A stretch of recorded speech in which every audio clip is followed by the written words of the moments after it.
Welcome to Season 2 of the Suicide Prevention Lady podcast. In today's episode, I get real about my own mental health and how the support of others, along with some help-seeking behaviors, really helped me out of a horrible spot. And I can no longer say that I have never considered suicide because all that changed for me last year. Welcome to the Suicide Prevention Lady podcast, where we make intervention easy. I'm your host, Dr. Rikki Turner, and I am a suicide intervention expert. Please take note, I am the thinky kind of doctor, and I am not a medical professional. So please do not take anything in this podcast as medical advice. So it's been a while since the last season ended, and some of you may be wondering why I took such a long holiday break. We are now in April. Some of that was by design so that I could plan and get ahead of recording, and some of that was to address my own mental health. So let's talk about it. I struggle with something called misophonia. If you're wondering what misophonia is, it is something. I don't know. It's a disorder. We're not really sure at this point. It's only been recognized since like 2000. And it's not like in the DSM-V or anything. But what it is it's where noises become overwhelming for people. And it's like certain noises, instead of evoking just like irritation or, hey, I wish that would stop, it evokes anger. And I would even say rage sometimes. Like I can be out. I remember a story. Let me give you a story. I remember a story. I was in a Apple store waiting to be seen, and someone comes and sits across from me at the table, and she is smacking gum in such an abusive way. Like, I know that sounds crazy, but if you understand, if you also have misophonia, you understand exactly what I'm talking about. But it was like her job. She was being paid to chew this gum as loudly as possible. It was like her jaw was unhinging. It was so loud and violent, okay? It's an exercise not to just lose it. And when I mean lose it, I mean like slam my hand down and be like, could you not be so rude? Like, to me, it's just so rude. It's so rude to make me listen to your mouth when, I don't know how to explain it. So that went all over me. Now she, bless her soul, because in my mind at the time, you have to be a horrible person. I know logically that's not the truth. I know logically I have been the offender before, and I am not a terrible person. I understand that. And I understand it while I'm not in the situation. But the second I'm in the situation, I just get angry, okay? Another example is like in the grocery store, the sound of somebody else's phone on speakerphone, it absolutely grates on me. I don't know what it is about speakerphone specifically, but it's like that much noise can't be coming out of that small of a device and sound good. And so it's almost screechy to me. And it's like somebody stabbing me in the ears. I can't do it. Like I have darn near sprinted away from people just to get away so I can't hear their speakerphone in Walmart before. It has made my trips to Walmart longer because I'm trying to get away from them, and I'm like trying to keep it like almost like a hypervigilance kicks in. Okay, back to the girl in the Apple bar. She goes, "Oh, I'm sorry. Am I smacking my gum? I know that really irritates some people, and I just forget sometimes. So just let me know if it bothers you." That's so kind. That's so kind. But I also realize you smacking your gum does not make you a bad person. This is my problem to deal with. Like, I understand that. So even her giving me the out to be like, yeah, actually, it really bothers me. I couldn't do it. So, but it was so thoughtful, and it just immediately changed my perception of her. I was at a hotel one time at a speaking event, and I had gotten done, and I'd come into the hotel, and I was, I think, getting some room service or something, and there were people who were just like screeching their chairs, like they just kept like scooting their chairs in and out, and it made this horrible noise. And it just like, I can't explain how it made me feel other than it felt like my nerves were just too tight. You know, like when people say people are tightly wound, that's what it felt like. And so it was just overwhelming for me. And I was just like, how rude, do you not hear, you know, and like that's the narration going on in my brain. It's like, do you not hear how awful this is? And so I grab my stuff and I'm like, as fast as I can to the elevator. Who gets into the elevator with me? Those 3 people. And I was like, oh gosh, this is about to be horrible. No, they were lovely. They were absolutely lovely. And it like upset me that they were so lovely because I was like, I was so mad at you just a few minutes ago. And now you are just absolutely gorgeous. Like they were so sweet. I don't even remember what they did or like what made me think that they were so sweet, but they were lovely. So that's misophonia. It's just like constant. It's these noises that are, for some reason my body assumes is a bear wanting to attack me or something. Like I can't discern the difference. I can't make my body react like a calm and normal person to certain trigger noises. And so it's been bad my whole life. I've just sucked it up, honestly. Like it's one of those things that like a lot of times I'm just miserable or suddenly I have a bladder issue. Suddenly I'm in the bathroom a lot, you know? That's to keep the peace. That's to keep me sane. If I hear smacking or clicking pins or loud breathing, whatever, I have a lot of trigger noises. Anyway, so it makes some things hard. For whatever reason, I don't specifically know the reason, but it has gotten worse in recent years. I don't know if it's part of my unmasking process. I don't know. I honestly, I wish I did. Good news, I'm in therapy now for it. I started researching, okay, what is it? What can we do? Is there a specific antidepressant or anti-anxiety medicine that is helpful? Is there a therapy that's helpful? Like, what can I do? Because I'm at my wit's end. Everything is a problem. And what was happening is it was becoming hard for me to maintain relationships, specifically with my son and my husband. And I realized like they must be so miserable having to live with me because I'm constantly like, I need to sit away so that I can't hear, or I need to put in earphones and put on some white noise so I can't hear you breathing, or I can't hear you chewing, or whatever it is. Like, even as I say it out loud, I'm like, you know, if people are listening and they're like, God, you must be a miserable person. Like, that's how I felt. I felt like I was a miserable person. And I could not live like that, where like I couldn't just suck it up because it seemed like more and more noises were starting to bother me. I had this thought. I was sitting at work and I was thinking about a particularly bad incident from the night before. Now, not like, I don't want it to sound dramatic. It wasn't a huge thing. It was just it happened to be a night where I was highly irritable and everything was bothering me. I felt like I was just riding people's asses constantly. I was thinking about that sitting in my office, and I literally thought to myself, if I remove myself, their lives would be so much better. And I meant that in a suicidal way. Now, what some people have, when I've shared this before, some people have been like, well, that was an intrusive thought. No, it wasn't. No, it wasn't. My intrusive thoughts are random. And it's like, I didn't even think of that. Like, that didn't come from me. It's, you know, I am driving down the road and it's like, if you hit that pole, that'd be weird. Yeah, it would be. And no, you know, it's like an immediate, it's like a thought pops into my head. And then immediately I'm like, the fuck? You know, it just hits me. And I'm like, no. You know, run in the blender, stick your hand in. No. Those are intrusive thoughts for me. This was not an intrusive thought. This was very much uh-oh, I meant that. And I did mean that. I didn't have a plan.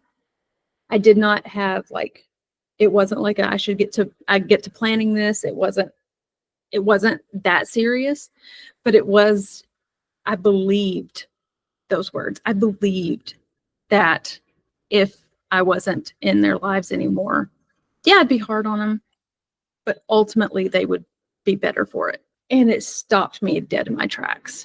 It stopped me because this is what I do, right? Like, this is what I'm passionate about. I want to reach out to people and I want to help people. And then here I was thinking about these same things.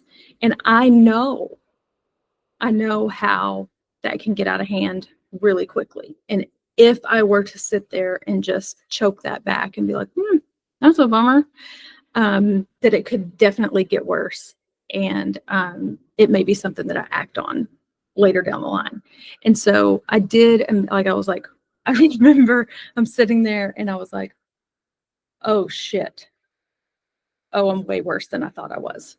You can be in denial about your own mental health. I know I was, for sure. And so, I began to get emotional about it, and I called my husband. And this is really where I want this conversation to go, because so many times people will get the nerve to say, this is what happened, or this is how I'm feeling, and be met with ridicule or downplaying, just so many different things, right? Love bombing, where it's like, oh my God, no, no, no, you can't do that. Like, where it's super overwhelming. And maybe it's because I don't shut up about it. Maybe it's that they're really good people and this is just how they respond. But the response I got from my husband, I called him first. I got out of order. Once I realized that that was troublesome, that's where I really started researching, what can you do for misophonia? And I started looking it up. And I found a misophonia treatment center around Dallas. And it was expensive. It's expensive because they do hearing things, like hearing tests, and then they will give you it's like a hearing aid, but it helps mask noise instead. And they also do CBT therapy, which is what I found was the most heavily researched and has the best outcomes for people with misophonia. So I was talking to him about that and giving him the costs. And he goes, Rikki, we can't get another you, but we can make more money. It doesn't matter. Like, if we don't go on vacation for a few years, at least we have you. So whatever it takes, do the treatment, call them, get an appointment, do what you need to do. We need to pay for hotels and stuff to get you down there. Fine. Like, let's do it. Whatever it takes, but we need to help you through this, because you can't do this by yourself and you can't live like this. So, and it was just very supportive. It was very, okay, now we know what we're dealing with. It would be like I equate that response. Think of it this way. If I had called him and said, hey, I just found out I have stage 4 cancer, and it's going to cost this much to try to fight it, and here's my chances of getting it, and maybe the chances aren't that great, but here's what we're up against. He was like, yeah, we're obviously going to fight this. We're obviously going to treat this. So whatever it costs, we're going to do that. And if that seems foreign for something like misophonia, which to some people is a made-up disease, some people think that this is just something I should be able to tune out and move on and get over it. Like, I've had people say those words to my face, just tune it out. I don't love being miserable, right? Like, I don't like what this does to me. If I could just turn it off, my God, I would have done that already. It's not that easy, but people have a hard time. They're like, but this is a silly reason, but cancer's not. That's not a silly reason. Both are driving me to not want to be here anymore. They're both important, right? And that's the support that I got from my husband. So if you also have somebody in your life that struggles with their mental illness, and mental illness comes in a lot of different flavors, guys, lots of different flavors. I have major irritability. That's how I guess my depression, I don't feel like I really have depression, like the classic that everybody feels, but it exhibits itself in very, very much irritability into the misophonia. So that was how he responded. I then told my best friend, and she has also struggled with suicidality in her life. So she understands, and I knew she would understand. And I told her, this is the thought I just had. And that was really scary for me because I've never been that way. She was like, well, I think the first thing I need to tell you is you're wrong. We wouldn't be better off without you. We all love you and want you here. So just make sure that you remember that. And especially coming from her, she is not a lovey person. She's not a cuddly, like she's a little prickly. She's a little prickly cactus, if you will. She's not a hugger. She's not super affectionate. But for her to just be like, that's not true. That's not right. You're loved and wanted, and I just want to make sure you hear that it's okay. Like Justin's right. My husband, Justin is right. You're wanted here. You're needed. They would not be better off without you. And there was just something about hearing it, especially from her, that really helped me in that moment. And then I told my son. The reason I told my son, I didn't tell him right away. He's 15, and I always want to model good behavior for him. And that includes, like, when things are hard, I want you to know. And so I didn't tell him immediately. It was probably a few weeks later, but I was sitting in a Sonic, and it was one of those things where I was like, I have to tell the story on social media. I have to. Like, I'm all the time talking about being vulnerable and helping people, and you're enough as you are, and all of these things. But I'm not being authentic with my audience and actually telling them how that felt and that I went through this. And so I was like, okay, I'm just going to do it. So I record it, but I did not post it because I wanted to make sure my son heard it from me before he heard it on social media. So I told him, he's a beautiful human, and at the same time, just really, really blunt. And so I told him, and when I said, and I thought you and Daddy would be better off without me, he goes, are you good? And I was like, oh, I am now. I was not at the time, but I felt like I needed to tell that story, and I didn't want you to hear it from social media. I wanted you to hear it from me and be able to ask any questions that you have, And he was like, that's not true, right? Like, please don't do that. And it's so funny to think of it because, like, from a third party standpoint, of course he feels that way. Of course, it's so obvious. He is the cheese to my macaroni. He is the peas to my carrots. Like, we need each other. It's not one way. We need each other. And for him to, are you good? That's not true, right? It was a really sweet moment. So that's how I handled it. Now, what am I doing in the meantime? I decided to try treatment outside of the Misophonia Center. There's a book called Sounds Like Misophonia. I'm currently reading it, and it's not helping me yet deal with noises. I'm not going to say that, because I still get irritated with noises. I still have a hard time tuning them out. Like, as far as progress with the actual disorder, not so much. Haven't had much of that yet. But my mental health, yes, I have had strides there. I took a DNA test. Go ahead and finish that lyric. All right.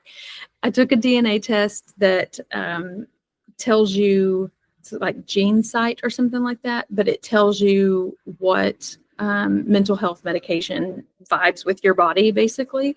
And I counted it up the other day with my best friend. I've been on 10. We've tried 10. And I have had various reactions to them, but I'm just a sensitive person. At the end of the day, I'm sensitive to medicine and foods. just whatever I put in my body, it affects me. And so it was fun to get that report back, because I look at it and it gives you like green light, yellow light, red light, basically. So if it's on the red list, just don't take it. Don't even try.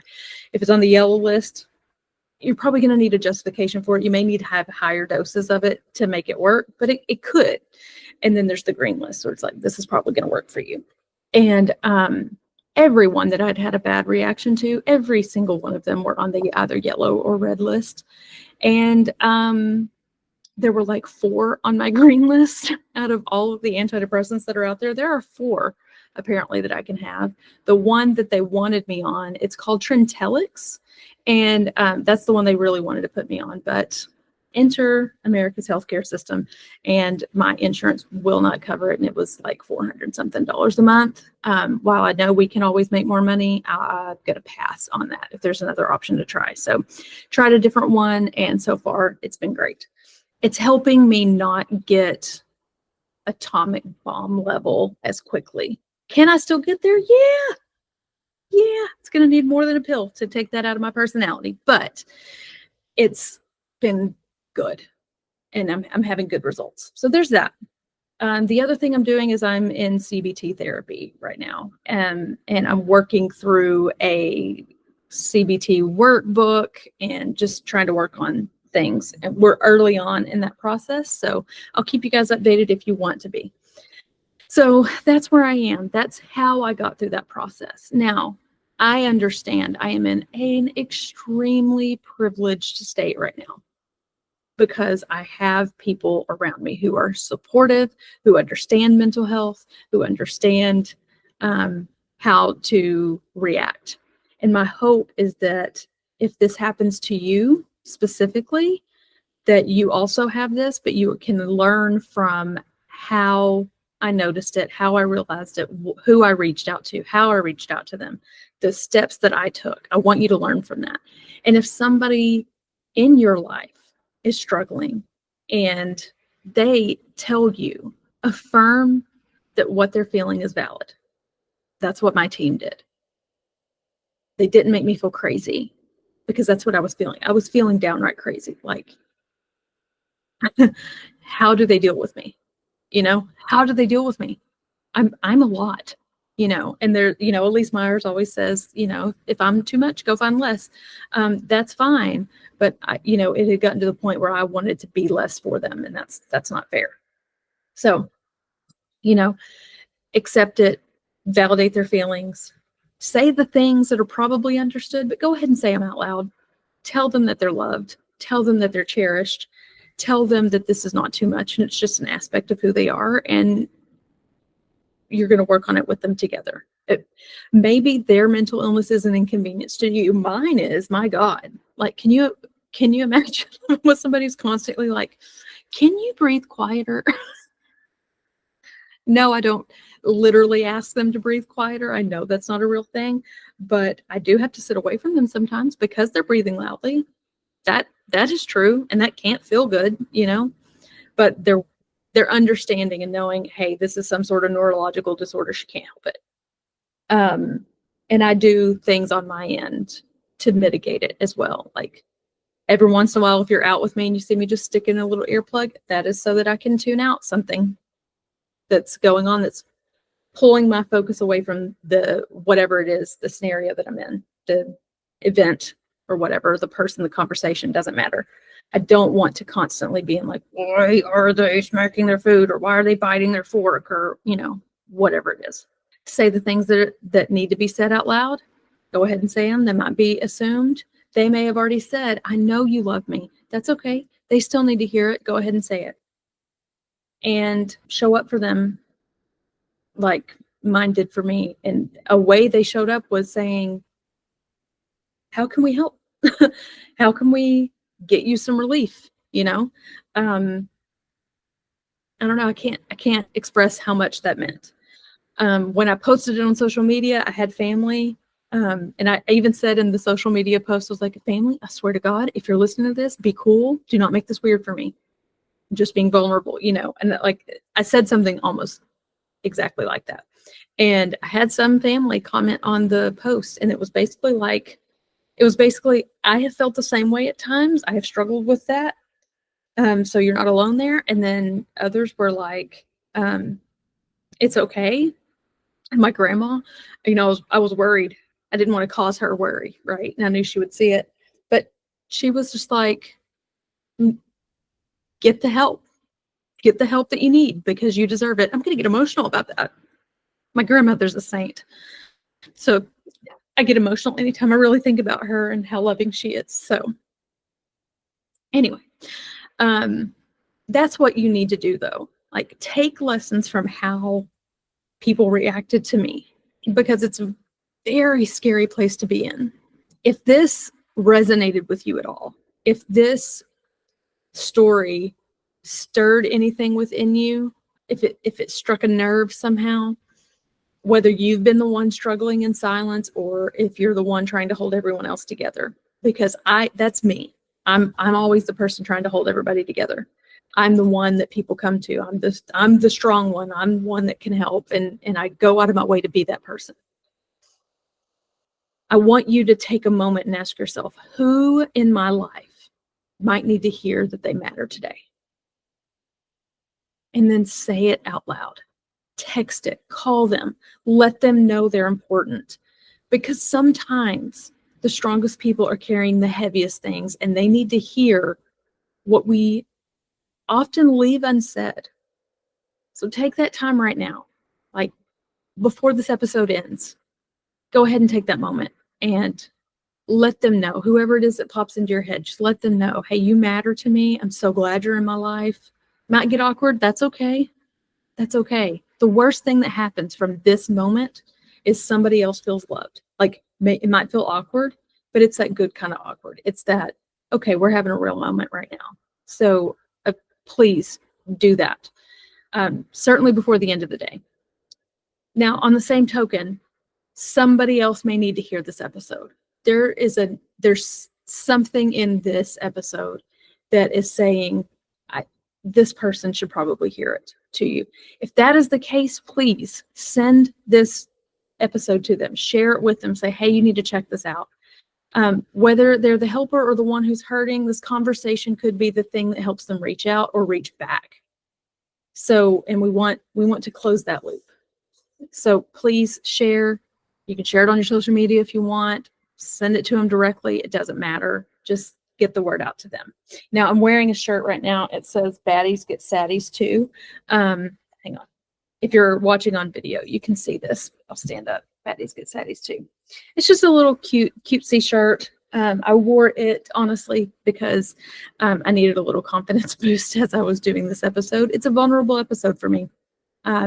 This one's hard to do, but if you want the shirt, it's available on my website. You can get it in a t-shirt or sweatshirt or whatever. And I have other ones like Your Story Isn't Over, You Matter, stuff like that, because I believe in being the sign and support for other people as well. So if you're a baddie and get saddy sometimes, that's okay. I'm here with you. So next episode is so cool. I'm very excited about it because it's a little different than what we normally do. I am talking to a spiritual medium next week, and we talk about what lessons she has learned from those who've passed away by suicide. It is a beautiful conversation that we have, and she has a lot of tools to help those of you out there who are trying to support somebody who may be suicidal or may have lost somebody to suicide and you have some questions. So I understand that spiritual mediums aren't for everybody, and there's a lot of stigma that comes with it. I ask you to come with an open mind, but if that is not for you, if that's not your flavor, that is okay. No one is pushing anything on anybody over here, but if you are in for a curious and really thought-provoking episode, next week is for you. So join us then so you can intervene with ease.